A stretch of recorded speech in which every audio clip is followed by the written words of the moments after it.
We're going to give it just a second to spool up here. Just let us know if we're pretty. Do we look good? We've got Ouroboros on the camera back here. EJ and I are going to be walking around talking to some people. Brimo's helping us out. The people are over at the booth as well. Sarian, Seacups, Master, and Saber is actually up in the sniper's nest. Well, should we call it that?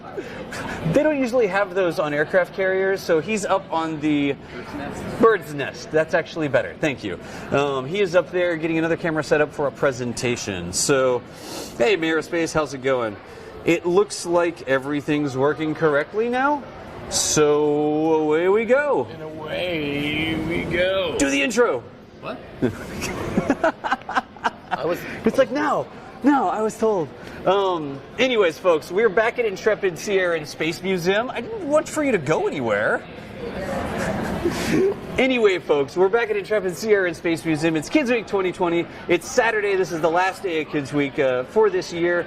During the winter break here in New York City, the kids have some time off, so Intrepid Museum does a week-long thing that they call Kidsweek. It's a bunch of STEM activities for kids and families to come through. I'm in Hangar 3 right now inside the aircraft carrier, because Intrepid's an aircraft carrier museum ship. Can we call it that? Yeah. It's not a museum boat, it's a museum ship. I wouldn't call it that. That's right. That guy would get mad at us.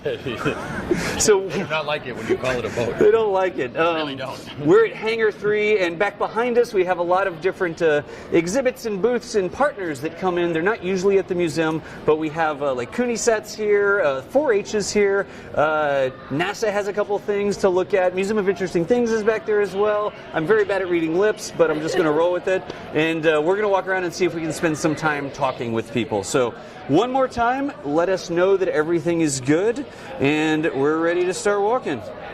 How you feeling this morning? I'm good. Yeah. Great. Yeah. Had my coffee. I'm good. Nice. You good? I'm good, man. I'm talking fast enough, I think. So He's reached peak DOS speeds. go for it. Yeah, cool. All right, so let's. It's still Christmas break. No, it's winter break. I think it is, right? Winter break. So again, it's Kids Week, and we're just going to start walking around, chatting with some people, seeing what's going on here. So come with us. You know how it is. Yeah, you don't have to walk backwards or anything. You can just like follow us. We need one more person to pull off the camera operator walks backwards thing. Have we talked with them? They have robots. I mean, I like robots. I don't know. You want me to run over there right quick and see? I'll go ask Bruno. Look, where are we going? I was going to say I'll ask Bruno if she's talked to them, but Okay, yeah. I'll be right back. All right. So we'll get some shots of what's going on here. I don't know where Brimo went, but just 1 second. We'll be right back. And I'm muting my mic.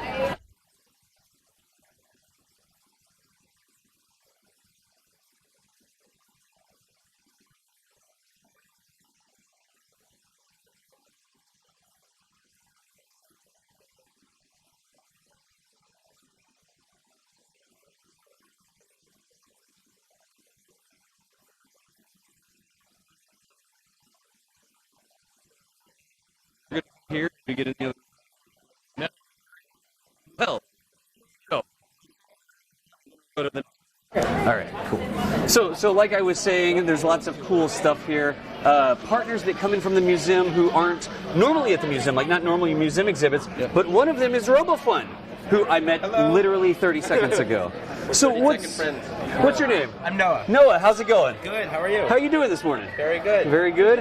What is RoboFun? It looks like robots and fun, so... Yes, that's exactly what it is. RoboFun is a STEM education center that teaches kids robotics and coding.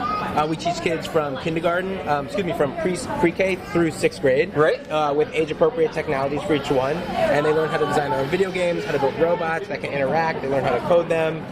So it involves all of them. Nice. Yeah. So age-appropriate, like what are the different sort of age ranges that you work with, and what's it? Do you have an example of that? Totally. So these are robots that we use for kindergartners. And Jasmine, do you want to share a little about this? Yeah, sure. So this is called pre-robotics class, and basically we have kindergarten and very small age groups. So we start off something with the gear wall, and we teach them how gears work together, and then we go up to something known as the train, which goes back and forth. And then we can switch off so they know directions and things like that. And we also have, this is called the Wally robot. And we also have something like this, and it goes that way and that way. So yeah. Nice. So you sort of start off with the. I think I can figure this one out, right? You start off with the gears. Yeah, you start and with you the show gears. how. This is the handle. Aha. And you can just move it around. And you show like the gear is transmitting power or something like that, energy. And basically like how one gear has to touch the other gear and how the tubes touch each other. This Right. is called meshing. Yep. So yeah, stuff like that. And then we go on to more complex projects like a car and then a train, and then we go to this is one of the last things we built Right. in pre-robotics. So yeah. So this is kindergarten, right? Yeah, This is where you kindergarten, start. Yes.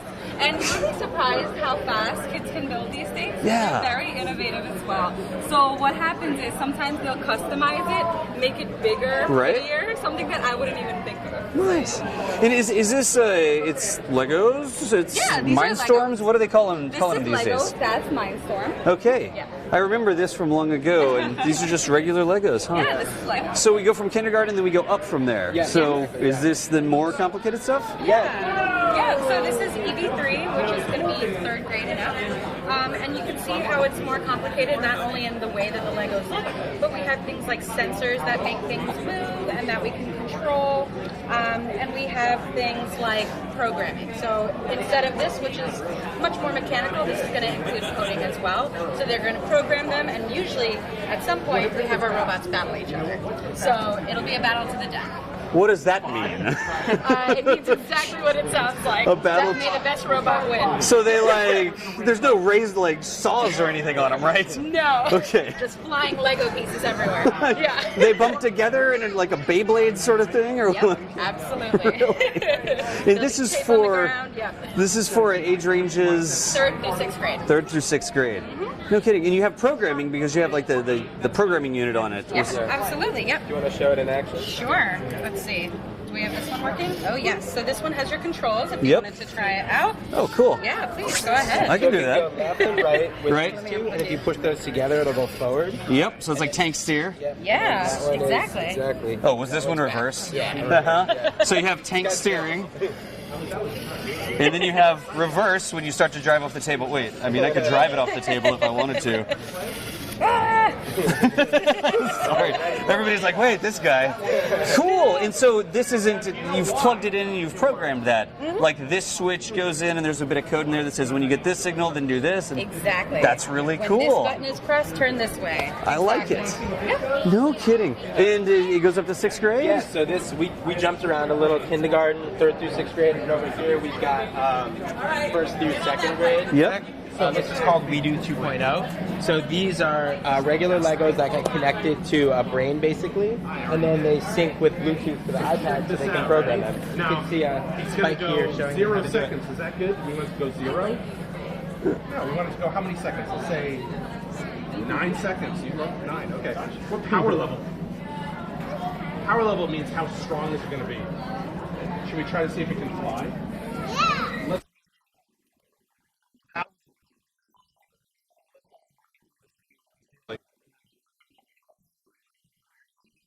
Yeah.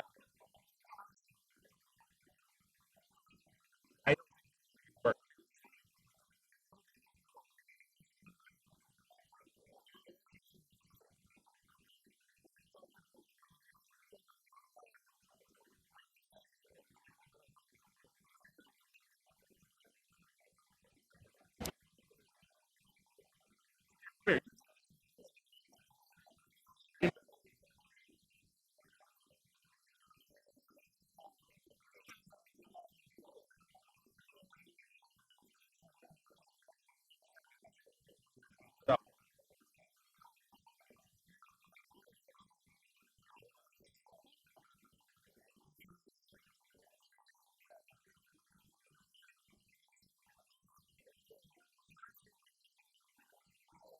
Right? So its brain is flashing, then we got to choose it over here. Got a lot of brains. Wish I had a brain. Try that one. Right, well, ish. It's early. Yeah. So this is a catapult. Do you know what a catapult is?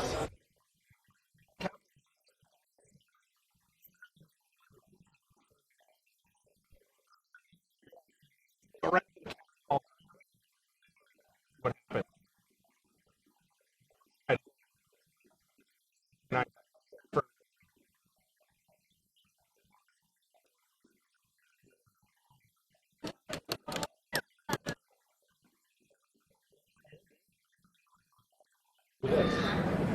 That's actually really cool that they have a little thing they can program like that. So.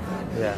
Oh, well, again, this is RoboFun. This is one of the partners that are here at the museum bringing these cool STEM activities. I wish I had this stuff when I was a kid. Yeah. I didn't. I like played with little popsicle sticks and rubber bands. That was about as complicated as we got. But again, thank you for sharing this with us, and thank you for what you do. Thanks for coming to the museum. Absolutely. Thank you so much. All right. Again, this is RoboFun, y'all, and they're doing a robotic STEM education for all sorts of ages. Yeah. All right. Thank you very much. Let's keep on going over here and see where we're going next. And we literally just walk away. That's what we Thanks. I think we're going to Cornell 4-H over here next. EJ? Sound good? Yeah, man. All right, so we're going to go to the Cornell 4-H shindig and see what the deal is. Did we see who was in charge? All right, give me just a second and I'll introduce myself.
Okay, I think we're back now.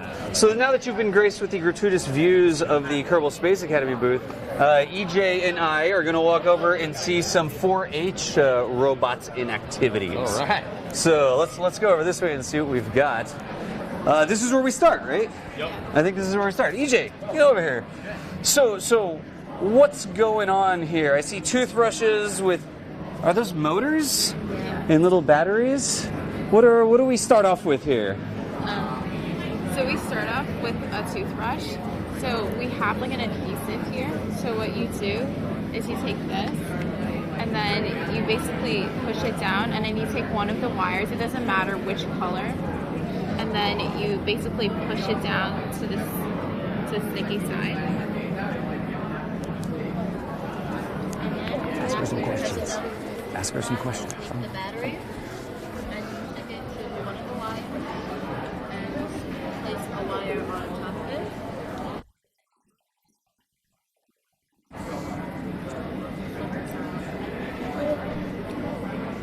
So, okay, well, while you're doing that, I have to ask, what's the purpose? The purpose is to, so first, what they're called is they're like sweepy robots where they go and they're going to clean up all the bird seed over there.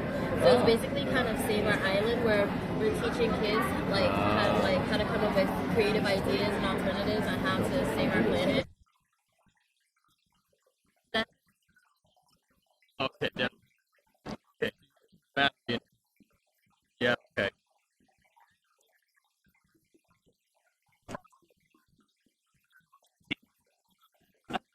I mean, try to get a booster on there. It's got a counterweight on it. In balance, right? Yep. Okay. Here.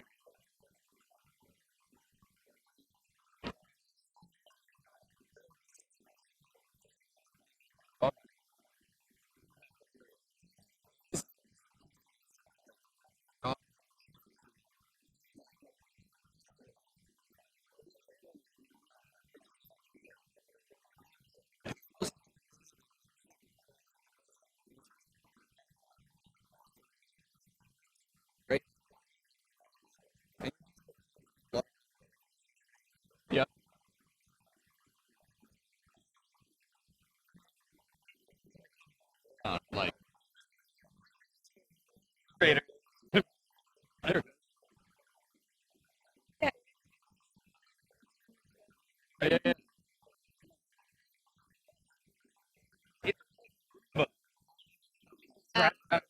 Around your house, it's located.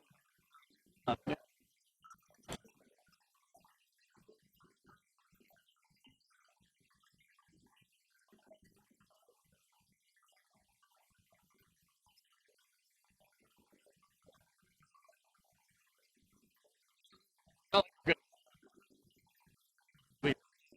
Yeah, good. Designed to get the like just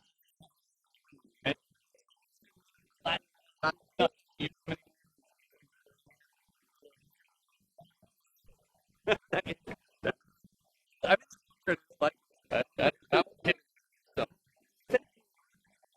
But thank God. Yeah.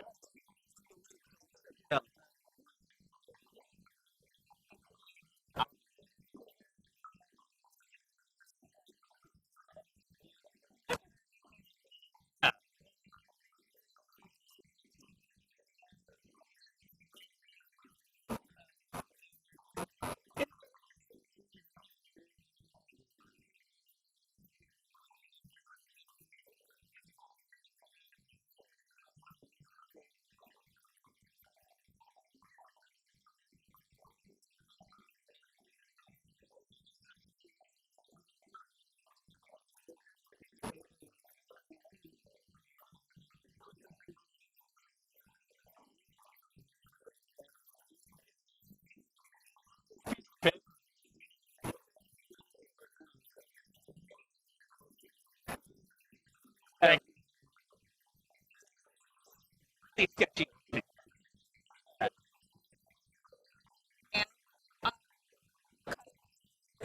Ligaments.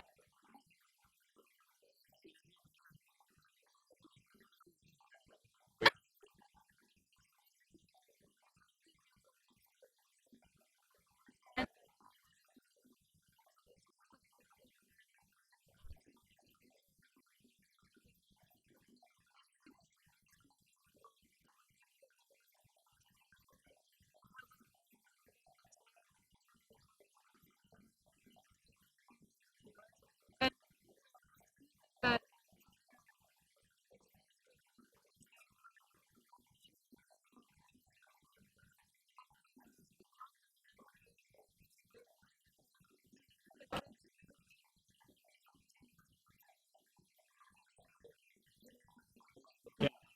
Yeah. Awesome.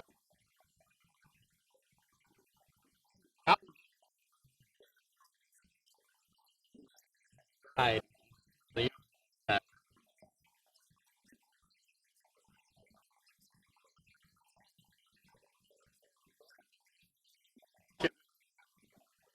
right. No, I just make. All right. That's next. I talked there. Probably good. Does that better? All right. Jupiter Joe's over here, and we're going to go see if we can find Jupiter Joe. That was Cornell University 4-H development. Yep. Yeah, 4-H, where I'm from, was like a high school thing, but I didn't know Cornell It's University. an extension through Cornell. Yeah? Yeah. Cool. Which is, to me, 4-H is farms and stuff. So Yeah, it's cool yeah. to see that, like, Robots doing some. Robots on farms seem to make sense. yeah. Gosh, I see Lego ISS. Oh, that is. Oh. The internet loves that. Oh, wow. Oh, look at it. Oh, Joe, beautiful. what's happening over here? Everything How's good? it going? How's everything going? We, How's everybody going in Daxland? We came to see what you got, and the first thing we saw was you picked up one of the ISS. Had to get the ISS. We were like first online. Yeah. But I wouldn't build it alone because I never build them alone. Right. So it's always me and my daughter building it. So we did a whole video. We did a whole time lapse. Nice. And then I got busy, and I didn't get a chance to post it. Like, so what are you we'll gonna be posting do? it today. Yeah. So this is Jupiter Joe. We've talked to Jupiter Joe on the stream before. I think the last time we Yes. were up on the flight deck That's at an true. astronomy night where they put out telescopes and stuff. What do you do? For people who don't know, what do you do? So, Jupiter Joe's Sidewalk Astronomy is not just sidewalk astronomy. We basically teach astronomy in all different aspects. So, we started off by bringing telescopes out to the public, just like you saw. Like literally on the sidewalk. On the sidewalk, In on New the York City. subway. I do it everywhere. Tops of buildings. We've gotten great access to some rooftops before. So as long as we can teach astronomy using the telescope, it's great. Problem is, New York, guess what? Clouds, rain, bad weather. We get it all the time. So we have to compensate and start teaching astronomy in different ways. So that's where all this comes into place. So we like teaching astronomy based on space exploration. We like teaching about where we've gone in space exploration. While you see this giant moon map that we have here. I like this. We actually won this map from sharespace.org. Sharespace is actually a company that provides these maps to the public so that we can teach about space exploration. This one happens to be their giant moon map. We also have their giant Mars map. The giant Mars map is enormous. It's a 25-foot map. This is 15 feet. This is kind of just perfect for this space. You got a lot of stuff on the table here. Let's see if we can come out this way and see all that. Like, what do you have going on? Like, step up there and tell us what it is. Here we go. Yeah. So this actually, because we've been talking about going back to the moon, we've talked about going to the moon in the past on the Apollo missions. We no longer have the Apollo spacecraft. We have a brand new spacecraft called the Orion spacecraft. And the Orion spacecraft right here, that's the Orion spacecraft right there, is actually attached to the new SLS rocket that's being developed. And we'll actually be launching these this year for their first test. Orange rocket good. Orange rocket good. So the cool thing about the SLS, and I'm sure you guys have talked about the SLS before, this is all fuel. It's going to be the most powerful rocket that we have. What we're looking at right here, the actual spacecraft component, is actually trapped right up in here. So from my finger above is what you're looking at right here. We got our launch escape system right there. Yeah, and this all complete with the solar panels and everything, including reprinting of parts that I failed to print correctly the first time, because 3D printing is very difficult sometimes. This all took about 300 hours to print. Wait a second. You didn't buy this? This is like... This is all printed. You made that? Yeah, I left this printing for weeks inside my apartment, driving everybody crazy because all you heard was a 3D printer all day long. So, Ender 3 Pro killed it. It was perfect. Not a plug at all, just saying that it worked. Not sponsored. Like Yeah, definitely not sponsored. This actually did fall down. It actually fell on top of the well, we didn't build it yet. We had canoodled it, so we had all the parts out. This fell, knocked all the parts down to the floor, and cracked straight across the center. A spider crack. So instead of reprinting, it was still good enough where we were able to bond it. Yeah. Bondo to the rescue, sanded it, and she's back in action. So. Yeah, we like to use things like this because if you don't let kids really touch this and get an idea for it, it's just theoretical for them. Yeah. Same thing like when I tell kids about teaching them about the distance of space, right? Come on over here. All right, we're going over here. I told you we needed to stop by Joe's. I can show them my models like this, right? These are actually all the planets to scale. So this is cool.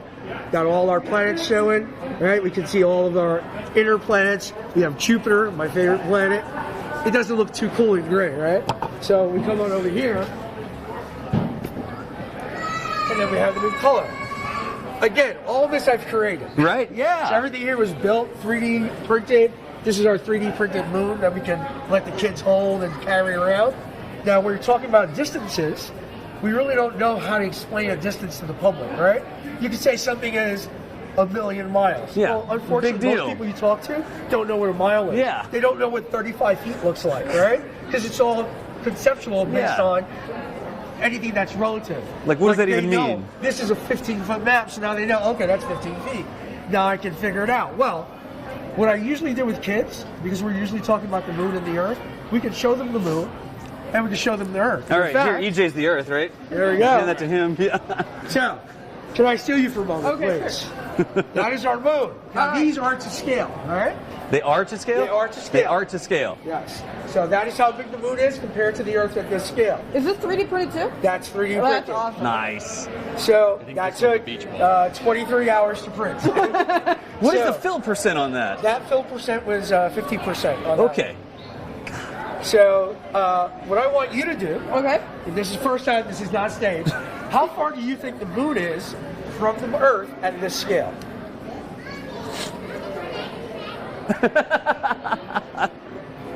Right about there. So that's about, like I said, this is a 15-foot map. So I'm saying that's about 16, 17 feet, Yeah, right? Yeah. Is that spinning the right way? It is. We're doing a trip.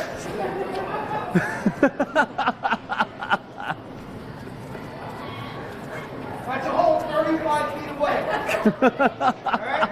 So, and that's the average distance. Now, at this distance, right, what do you think you can fit inside of this distance? Any ideas? Couple cars? What are you looking for? No, in real life. Yeah. What do you think you can fit in there? Jupiter. Jupiter? No, it's too How big. about this? You can fit every single planet in the entire solar system between the Earth and the Moon, stacked next to each other, No and that's at kidding. the average distance. Average distance being about 238,000 miles. Yeah. If you plug this out to the furthest distance, all right, that's about 252,000 miles. That means you can add in all the minor Yeah, dwarf yeah. planets as well. So stack them all next to each other. You can just kind of carry and plug the entire solar system right there. I like that. It's like a good physical activity. Like get out and walk around a little bit. Stop right there. So at this distance, this is probably the distance that you would have, if you were alive during like the Cretaceous period. This is probably the distance that we were looking at when that was, or actually even before that. Sorry, way billions of years ago. That would have been the distance because the moon actually developed from the Earth. So theory is there was an impact with another planet that was sharing our space, and there was a collision. In that collision, it broke off a portion of the Earth, the planet, the minor planet that was inside of our solar system, that was sharing our orbit, disintegrated, and what was left over is what finally coalesced into the moon. So at one point, the Earth did have a ring around it. People won't realize that because that material would have coalesced, it would have started coming together, this would have started getting bigger, increasing in mass, and by doing that, it would have started pulling things from that orbit and developed the moon. That's why the moon rocks, secret, same as the Earth rocks for the most part. They're just not weathered.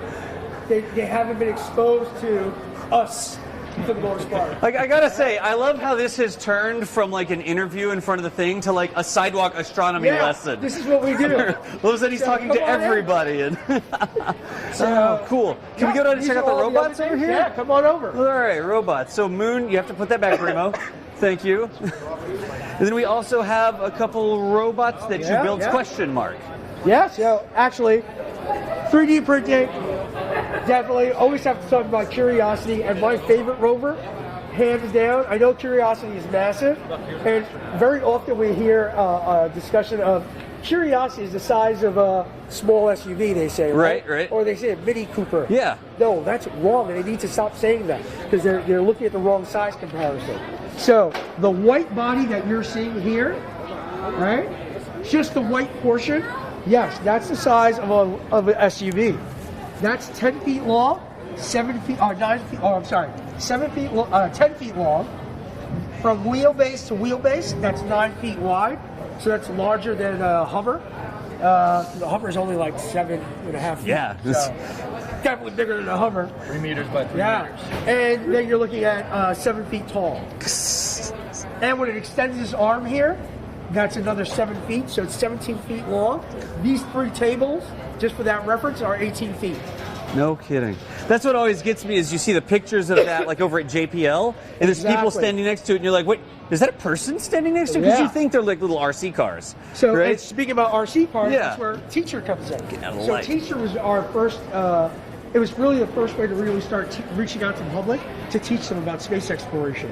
So my favorite rover, hands down, was always Sojourner. That was the first rover that we sent in 1997.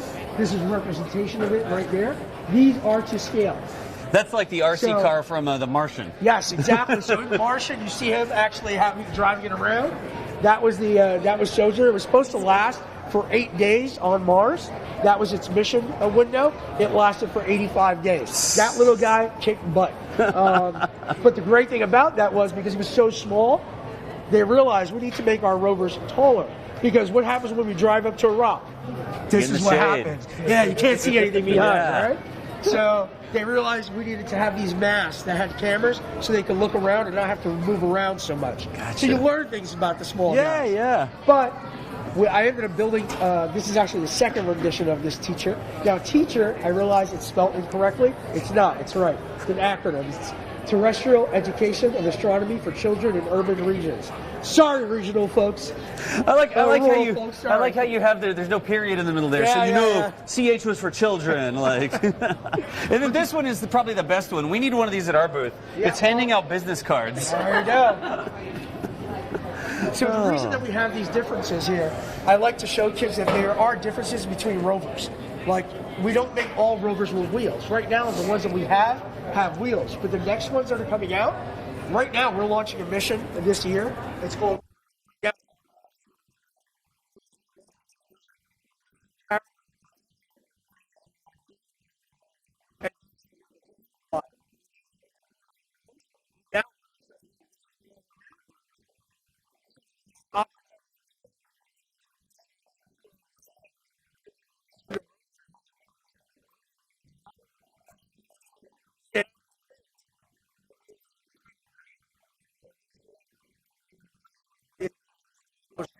we might want to think about using tracks instead, because that would give us a better traction in that kind of material. This thing looks like something that's going to come after the humans in Terminator or something. Well, I will tell you this: the company that makes this, iRobot, you know who they are, right? Yeah. The Roomba. Roomba people, yeah. Well, the Roomba folks, people don't realize, the Roomba was actually designed after a military robot.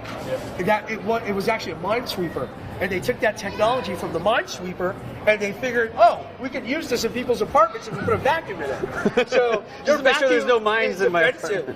Wow. But yeah, they actually made this robot for the military for bomb detonations and to inspect for bombs and stuff like that. Cool. So you will actually see this used in the real life size one, which is huge. The police department actually uses them all. Nice.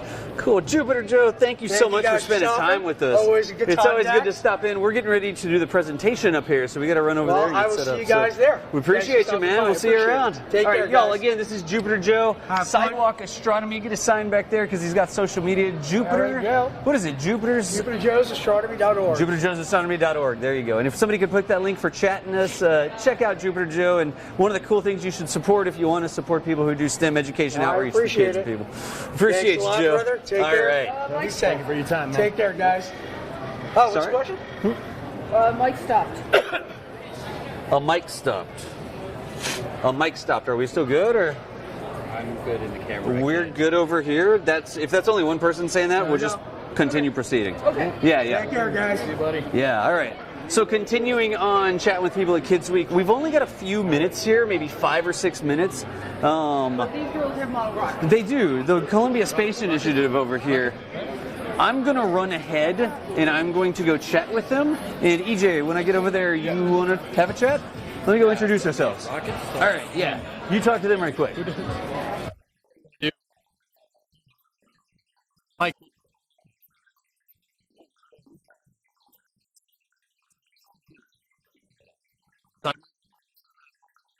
Yeah.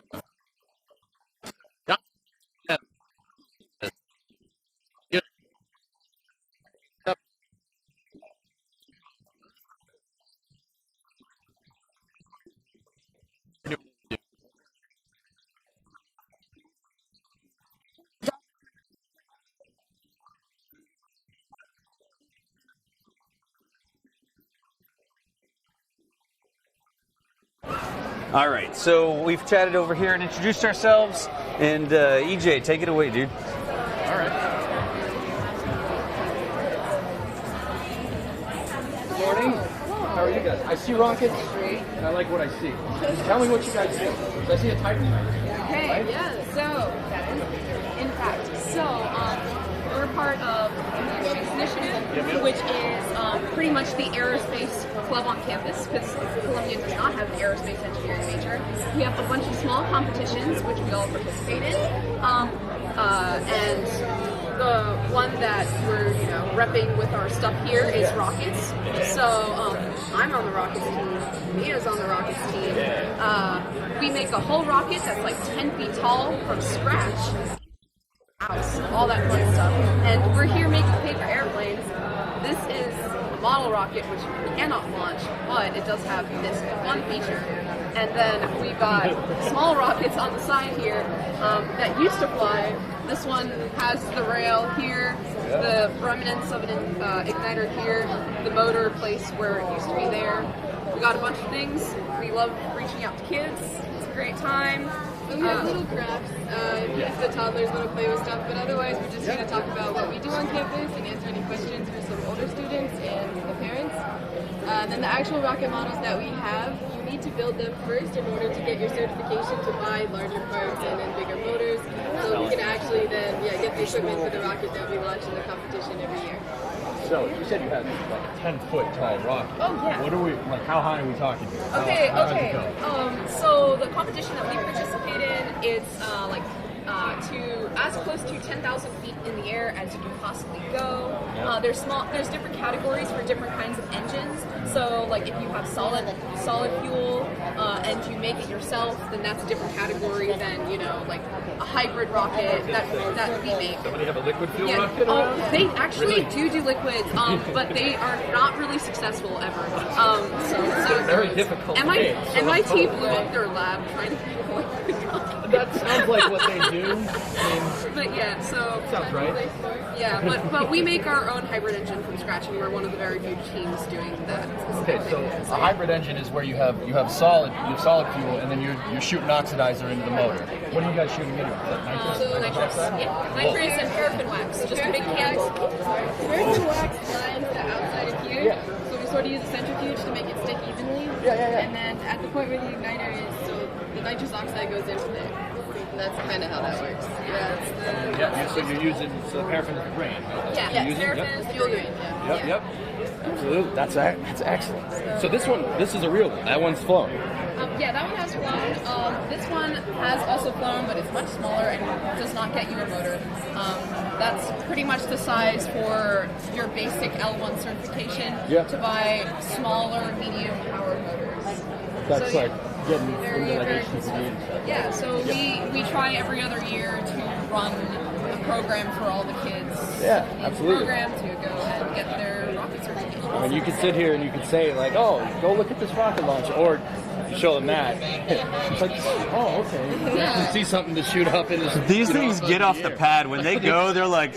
Yeah, no, it's great stuff. The only problem is you really need stronger parachute cord than what they come with. Right. Because the only way you can get the certification is if the nose cone is still attached to the body.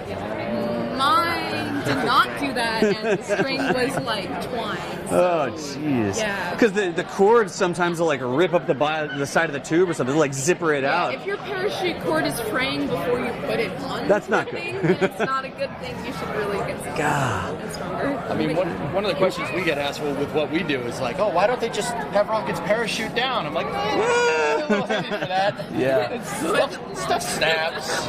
Well, this is awesome. Thank you for sharing this with us. Again, this is Columbia Space Initiative launching actual, do we call them model rockets? Well, model rockets, but we also have like a full... Like a full rocket. A full rocket. Yeah, like a 10K rocket or something. Like a carbon fiber. Jeez. Something. Fins made in-house. Cool. Did y'all go to Spaceport America Cup? Yeah. We go to Spaceport America Cup. We'll be out there this year. So, excellent. Well, thank you for sharing this with us. We got to go set up for the next presentation, and thanks a lot. Thanks, guys. Have a good one. All right, cool. All right, so we have to run now, and you're going to continue to come with us because we're getting ready to do Allison Bollinger's presentation about training astronauts. If you've seen us in the past, you may have seen this one before, but follow us all the way up here. You're going to want to see it again. Excuse me.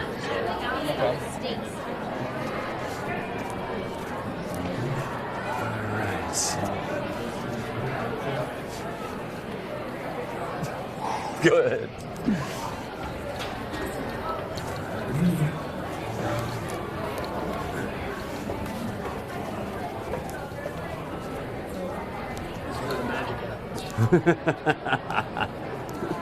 So we're up in the balcony, and we've got Saber, who's already set up to stream the next presentation here.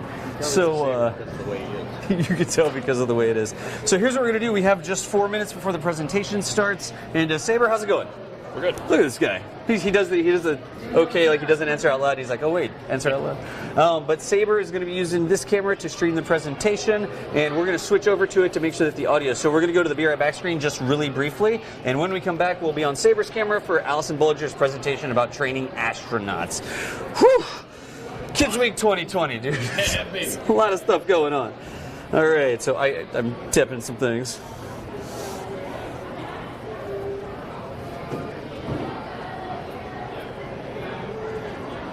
That confirmed that that's clear. So